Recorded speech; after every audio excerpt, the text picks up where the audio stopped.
ನಿಂಬೆಹಣ್ಣು ಅಂದರೆ ನಿಂಬೆಹಣ್ಣು, ರೇವಣ್ಣ ನಿಂಬೆಹಣ್ಣಲ್ಲ, ಮಾಮೂಲಿ ನಮ್ಮ ನಿಂಬೆಹಣ್ಣು. ಎಲ್ಲ ಹುಳಿಗಳಕ್ಕಿಂತ ಬಹಳ ಶ್ರೇಷ್ಠವಾದಂಥದ್ದೇ ನಿಂಬೆಹಣ್ಣಲ್ಲಿ. ರಾಜ್ಯದ ಉಪಮುಖ್ಯಮಂತ್ರಿ ಡಿಕೆ ಶಿವಕುಮಾರ್ ಅವರು ಬಾಗಲಕೋಟೆ ಕಾಂಗ್ರೆಸ್ ಅಭ್ಯರ್ಥಿ ಸಂಯುಕ್ತ ಪಾಟೀಲ್ ಪರ ಪ್ರಚಾರದ ಸಮಾವೇಶದಲ್ಲಿ ಭಾಗಿಯಾಗಿದ್ರು. ಈ ಕಾರ್ಯಕ್ರಮದಲ್ಲಿ ಮಾತನಾಡಿದ ಅವರು, ನಾನು ಬಾಗಲಕೋಟೆಗೆ ತುಂಬಾ ವಿಶ್ವಾಸದಿಂದ ಬಂದಿದ್ದೀನಿ. ಈ ಸಮಾವೇಶದಲ್ಲಿ ಸರ್ವಜ್ಞನ ವಚನವನ್ನ ಹೇಳಿದ್ರು. ನಿಂಬೆಗಿಂ ಹುಳಿಯಿಲ್ಲ, ತುಂಬೆಗಿಂ ಕರಿದಿಲ್ಲ, ನಂಬಿಕೆಯಿಂದಧಿಕ ಗುಣವ ಇಲ್ಲ, ದೈವವು ಶುಭವಿಂದಿಲ್ಲ ಸರ್ವಜ್ಞ. ಮಾವು ದ್ರಾಕ್ಷೆ ಎಲ್ಲದಕ್ಕಿಂತ ನಿಂಬೆ ಹಣ್ಣಿನ ಹುಳಿ ಶ್ರೇಷ್ಠ. ನಿಂಬೆ ಅಂದ್ರೆ ರೇವಣ್ಣನ ನಿಂಬೆ ಅಲ್ಲ ಅಂತ ಹಾಸ್ಯ ಚಟಾಕಿ ಹಾರಿಸಿದ್ರು. ರಾಜ್ಯದಲ್ಲಿ ಈಗಾಗಲೇ ರೇವಣ್ಣ ಕುಟುಂಬದ ವಿಚಾರವಾಗಿ ಸಾಕಷ್ಟು ಬೆಳವಣಿಗೆಗಳಾಗ್ತಾ ಇರೋದನ್ನ ನೀವು ಕೂಡ ಗಮನಿಸ್ತಿದ್ರ. ಈ ಸಂದರ್ಭದಲ್ಲಿ ಡಿಕೆ ಶಿವಕುಮಾರ್ ಅವರು ಈ ರೀತಿಯಾಗಿ ಹೇಳಿಕೆ ಕೊಟ್ಟಿರುವಂತಹ ವಿಡಿಯೋ ಸಖತ್ ವೈರಲ್ ಆಗ್ತಿದೆ. ನಾನು ಬಹಳ ವಿಶ್ವಾಸದಿಂದ ಬಂದಿದ್ದೇನೆ. ಸರ್ವಜ್ಞವನ್ನು ಮಾತು ಹೇಳ್ತೇನೆ.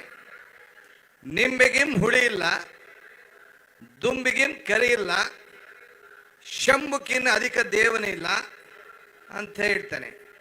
ಅದಾದ್ಮೇಲೆ ಕೊನೆಗೆ ಒಂದು ಮಾತು ಹೇಳ್ತಾನೆ.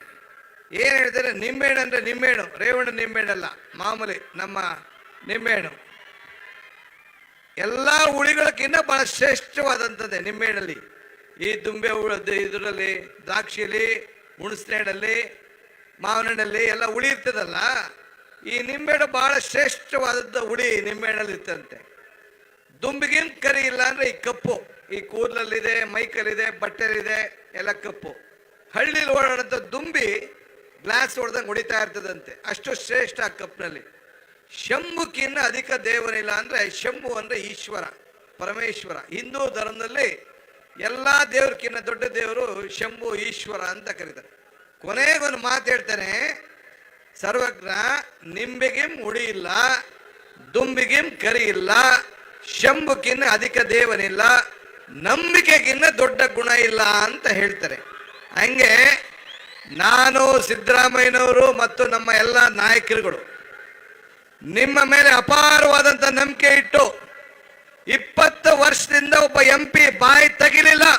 ಒಂದು ಹೆಣ್ಣುಮಗಳು ನಿಮ್ಮ ಪರವಾಗಿ ಪಾರ್ಲಿಮೆಂಟ್ ಅಲ್ಲಿ ಧ್ವನಿ ಎತ್ತಿ ಬಾಗಲಕೋಟೆ ಜನತೆಯ ಗೌರವನ್ನ ಉಳಿಸುವಂತ ಕೆಲಸವನ್ನ ಮಾಡಿದ್ರು.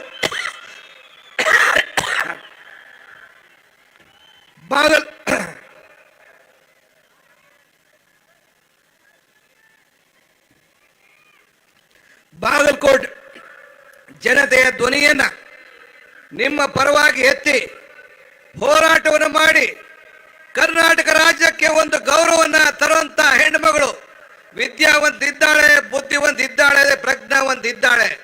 ಇವತ್ತು ತಮ್ಮ ಮಡ್ಲಿಗೆ ನಿಮ್ಮ ಮತ ಹಾಕ್ಬೇಕು ಅಂತ ಕೇಳಿದ್ದಾರೆ. ಆಕೆಗೆ ನೀವು ಪಾರ್ಲಿಮೆಂಟ್ಗೆ ಕಳಿಸ್ತೀರಿ ಅಂತ ಹೇಳಿ ಇವತ್ತು ನಂಬ್ಕೊಂಡು ನಾವು ನಿಮ್ಮ ಮುಂದೆ ಬಂದು ನಿಂತಿದ್ದೇವೆ.